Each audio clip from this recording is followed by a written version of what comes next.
Hello दोस्तों, मेरा नाम प्रदीप और एलिमेंट्री की क्लास में आपका स्वागत है। आज हम देखने वाले इमेज कैरोसल कि इमेज का कैरोसल कैसे बना सकते हैं और ये किस टाइप से हम यूज़ कर सकते हैं, उनको भी आज देखने वाले हैं। तो मैं आ चुका हूँ वर्डप्रेस के डैशबोर्ड के अंदर और जो हमने पेज बना रखा है उसको मैं ओपन कर लेता हूँ। एडिट विद एलिमेंटर एंड पिछली क्लास में हमने आइकन बॉक्स देखा था। अगर आपने वीडियो जाके नहीं देखा तो आप जाके देख लीजिए और इसको मैं कर देता हूँ डिलीट। और यहाँ पर हम नीचे आएंगे, बेसिक के बाद जनरल के अंदर आएंगे, वहाँ पे हमें थर्ड सेक्शन दिखेगा इमेज कैरोसल। तो इसको मैं यहाँ पर ड्रैग एंड ड्रॉप कर देता हूँ। ड्रैग एंड ड्रॉप करने के बाद यहाँ पे आपको इमेज मल्टीपल इमेज सेलेक्ट करनी रहेगी। तो जैसे मैं यहाँ पर प्लस के ऊपर क्लिक करता हूँ, बस एक ही इमेज है। इस इमेज को मैं कैच कर लेता हूँ एंड गैलरी में डाल देता हूँ, इंसर्ट गैलरी। हम यहाँ पर मल्टीपल इमेज को यूज करेंगे, तो हम मल्टीपल इमेज के लिए इमेज को डाउनलोड करेंगे। तो मैं यहाँ पर पिक्सा भी ओपन करूँगा, यहाँ पर हम मल्टीपल इमेज डाउनलोड कर सकते हैं, वो भी फ्री में।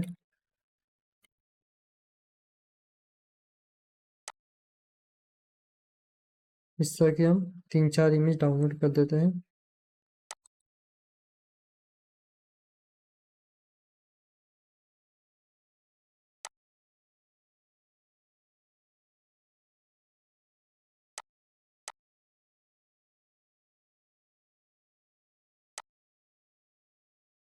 तो ये हमने 3 इमेज डाउनलोड कर दी है। अब हम वापस आते हैं और यहाँ पर हम इमेजेस को अपलोड कर देंगे।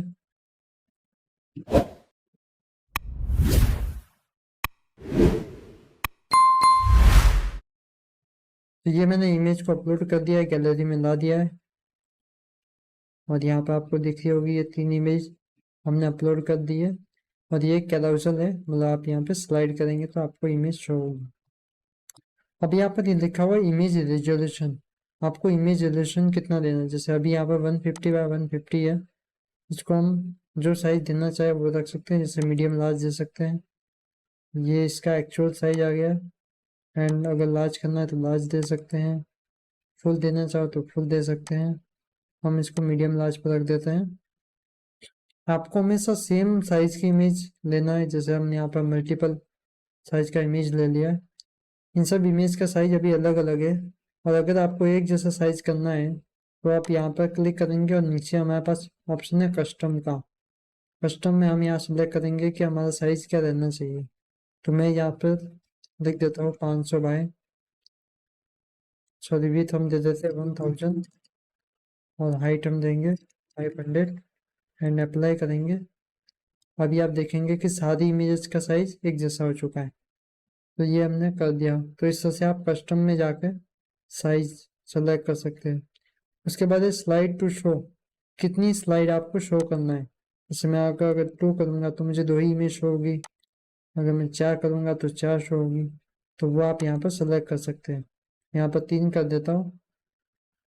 उसके बाद स्लाइड टू स्क्रॉल, अगर मैं स्लाइड करूंगा तो कितनी नई इमेज आनी चाहिए। जैसे अभी अभी एक इमेज स्लाइड होके आ रही है नई, वहीं अगर मैं 2 सेलेक्ट कर दूंगा तो 2 इमेज नई शो होके आएगी। क्योंकि हमने 4 इमेज डाली है तो कुछ रिपीट हो रही है। तो आपको इससे समझ हो गया कि स्लाइड टू स्क्रॉल और स्लाइड टू शो में क्या अंतर है। उसके बाद है इमेज स्ट्रेच, तो ये हमें ज़्यादा काम आने वाला नहीं है क्योंकि हमने साइज यहाँ पर कस्टम दिया इमेजेस का। उसके बाद है नेविगेशन, जिसके अंदर है एरो एंड डॉट्स, जो कि यहाँ पे एरो है स्लाइड होने के लिए और नीचे डॉट्स है इस तरह से। तो अगर आपको इनको हाइड करना है या नहीं रखना है तो आप यहाँ पर दिखा सकते हैं। जैसे अभी नेविगेशन के ऊपर क्लिक करूंगा तो आपको अगर सिर्फ एरो दिखाना है तो अभी सिर्फ एरो दिखाई दे रहा है, डॉट्स गायब हो चुके हैं। सिर्फ डॉट्स दिखाना है तो सिर्फ डॉट्स दिखा सकते हो। सबसे पहला ऑप्शन हमारे पास एरो एंड डॉट्स दोनों का है, जहाँ पे एरो और डॉट्स दोनों दिखते हैं।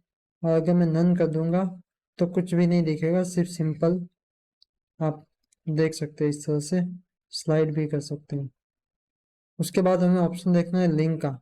लिंक मीन्स कि अगर मैं यहाँ पे क्लिक करूँ तो कुछ भी नहीं होगा, अभी नन सेलेक्टेड। उसके बाद है मीडिया फाइल। मीडिया फाइल में आपको ऑप्शन मिलेगा लाइट बॉक्स का, लाइट बॉक्स देना है या नहीं। तो यहाँ पर आप यस कर सकते हैं और नो कर सकते हैं। मैं यहाँ पर यस कर देता हूँ। और अगर मैं इसका मैं प्रीव्यू आपको दिखा देता हूँ। तो मैं इसको मिनिमाइज कर देता हूँ और यहाँ पर मैं क्लिक करूँगा तो इस तरह से लाइट बॉक्स ओपन हो जाएगा। इसके थ्रू वेबसाइट यूज़र इमेजेस को फुल फ्रेम में देख सकता है। तो ये हमने देखा, इसको मैं कट कर देता हूँ और इसको मैं आपको एक बार फिर दिखा देते हैं। तो उसके नीचे मीडिया में आपको कस्टम यूआरएल का भी ऑप्शन मिलता है। अगर कोई इसके ऊपर क्लिक करेगा तो कोई स्पेसिफिक वेबसाइट के ऊपर जा सकता है। यहाँ पे उसको लिंक लगाना, पेस्ट करना रहेगा आपको। इसको मैं नन कर देता हूँ। एंड उसके बाद एक कैप्शन, अगर कैप्शन शो करना है कि नहीं करना है, जो इमेज के नीचे लिखा होता है, तो अगर मैं शो करूँ टाइटल तो आपको दिख रहा होगा कि यहाँ पे इमेज का टाइटल लिखा हुआ है। अगर कैप्शन सेलेक्ट करूँगा तो कैप्शन लिखा होगा, बट हमने अभी कैप्शन दिया नहीं है इमेजेस को। एंड उसके बाद डिस्क्रिप्शन, वो भी हमने नहीं दिया, तो अभी मैं नन कर देता हूँ। एंड उसके बाद हमें एडिशनल ऑप्शन देखने को मिलते हैं।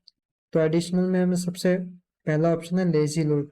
लेजी लोड को ऑन करने से क्या होगा कि जब भी आपकी वेबसाइट लोड होगी उसके बाद में लेजी लोड मतलब आराम से लोड होगा ये इमेज, मतलब आराम से लोड होगा ये इमेज कैराउजल, क्योंकि इसको लोड होने में बहुत टाइम लगता है। बहुत इमेजेस इसके अंदर लगी हुई है, अगर हैवी इमेजेस लगी है तो और ज़्यादा टाइम लगेगा। तो अगर आप इसको लेजी लोड ऑन करते हैं तो आपकी वेबसाइट थोड़ी फास्ट लोड होगी और ये जो सेक्शन है इमेज कैराउजल, ये सबसे लास्ट में लोड होगा। इससे आपको एसईओ में हेल्प मिलेगी कि आपकी वेबसाइट फास्ट रन होगी। तो आप इसको ऑन कर सकते हैं। उसके बाद है auto play. Auto play means कि आपको देख रहे हैं कि यहाँ पे ऑटोमेटिक ये स्लाइड होकर नई इमेज आ रही है। इसको अगर आपको ऑन रखना है तो आप इसे यस करिए, वरना आप नो भी कर सकते हैं। अगर नो करेंगे तो ये ऑटोमेटिक ऑन नहीं होगा। आपको मैनुअली जाके इस तरह से कोई भी वेबसाइट यूजर है वो देख सकता है। इसको हम ऑन ही रखते हैं, तो मैं इसको ऑन कर देता हूँ। उसके बाद है माउस ऑन होवर।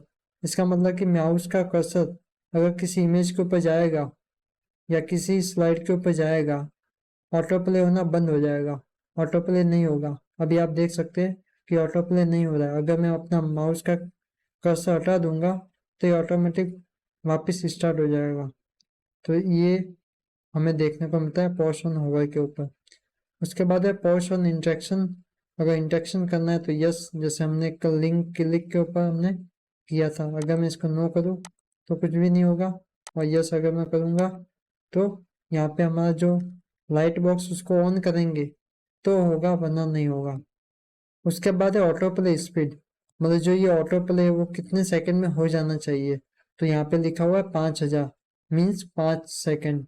अगर इसको आपको कम करना है तो मैं यहाँ पर 3000 कर देता हूँ, तो ये 3 सेकंड के अंदर लोड होगा। अब ये 3 सेकंड के अंदर लोड होगा।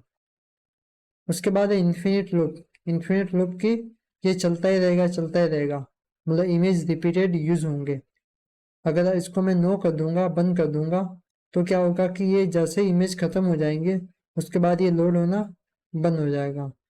तो ये इन्फिनिट लूप पे एक बार लोड होगा उसके बाद खत्म हो जाएगा, इन्फिनिट में चलता रहता है। तो इसको मैं ऑन कर देता हूँ। एंड उसके बाद है एनिमेशन स्पीड। ये जो आप देख रहे हैं एनिमेशन स्पीड, इसकी स्पीड कितनी होनी चाहिए, तो वो यहाँ पर 500 लिखी हुई है, मतलब 0.5 सेकेंड। अगर मैं इसको एग्जाम्पल के लिए 5000 कर देता हूँ तो आपको दिख रहा होगा कितना धीरे स्लोली लोड हो रहा है। इसको मैं वापिस 500 कर देता हूँ तो ये फास्ट लोड होगा। तो यहाँ से आप एनिमेशन की स्पीड दे सकते हैं। एंड उसके बाद है डायरेक्शन। डायरेक्शन आपको लेफ्ट टू राइट रखना है, जैसे अभी ये लेफ्ट साइड के साइड है, अगर मैं राइट करूंगा तो राइट साइड में होगा, कुछ इस तरह से। तो ये हमने देखा इमेज कैराउजल। और अभी मैं आ जाता हूँ इमेज कैराउजल में स्टाइल के अंदर। तो स्टाइल के अंदर हमें सबसे पहला ऑप्शन है वर्टिकल अलाइनमेंट। वर्टिकल अलाइनमेंट वहां पे काम आएगा जहाँ पे आपकी इमेज है वो ऊपर नीचे हो रही है। जैसा कि मैं यहाँ पे जाता हूँ और यहाँ पे हमने इमेज रेजोल्यूशन कस्टम ले रखा है, मैं इसको मीडियम लार्ज कर देता हूँ। आपको दिख रहा होगा कि यहाँ पे स्पेस आ चुका है। और अब मैं यहाँ पर जो वर्टिकल अलाइनमेंट है इसे कर देता हूँ सेंटर। तो आपको ये जो जितनी भी इमेज लगी हुई है वो सारी सेंटर में आ जाएगी। अगर मैं स्टार्ट करूंगा तो ऊपर चली जाएगी और बॉटम पर एंड करूंगा तो बॉटम पर आ जाएगी। तो ये हमने देखा यहाँ पर वर्टिकल अलाइन। उसके बाद है स्पेसिंग। अगर इन इमेजेस के बीच में स्पेस देना है तो वो भी आप यहाँ पर दे सकते हैं। अगर मैं यहाँ पर कस्टम कर देता हूँ और यहाँ पर भी 20 पिक्सल का गैप है, जो भी आप चाहो तो यहाँ पर कम ज़्यादा कर सकते हो, 100 पिक्सल तक भी आप ला सकते हो। अगर मैं इसको 14 पिक्सल तक ला देता हूँ तो कुछ इस तरह से गैप दिखाई देगा एक इमेज से दूसरे इमेज के बीच में।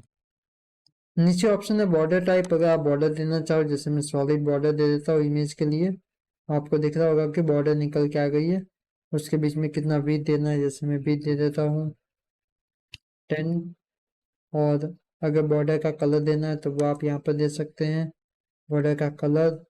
और रेडियस देना चाहो तो रेडियस भी दे सकते हो कुछ इस तरह से। तो ये हमारे पास एक निकल के आ रहा है इमेज कैरोसल, जो कि डिजाइन थोड़ा सा हो चुका है। अगर इसको मैं कस्टम के अंदर जाऊँ तो आपको इस तरह से इमेज कैरोसल देखने को मिलेगा, जो कि अच्छा भी लग रहा है। तो आप इस तरह से अपने लिए यूज कर सकते हो। इसको मैं एक कर देता हूँ। तो आप इमेज कैरोसल के अंदर भी इस तरह की डिजाइन बना सकते हैं जो काफी इम्प्रेसिव लगती है। उसके बाद स्टाइल के बाद हमें ऑप्शन मिलता है एडवांस का। तो एडवांस में ऑप्शन वही सेम ऑप्शन देखने को मिलते हैं, कुछ भी नया इसके अंदर नहीं है। तो आज हमने देखा इमेज कैरोसल, और ये वीडियो आपको अच्छी लगी हो तो लाइक ज़रूर करें। और ये जो हमारा कोर्स है एलिमेंटर का, ये जल्दी हम इसे कंप्लीट करेंगे और इसके ऊपर हम एडवांस स्टार्ट करेंगे कि आप एलिमेंटर के ऊपर एडवांस डिज़ाइन कैसे बनाते हैं, और एक एक डिज़ाइन और एक एक लैंडिंग पेज हम आपको बनाकर दिखाएंगे। तो मिलते हैं हम नेक्स्ट वीडियो में, तब तक के लिए धन्यवाद।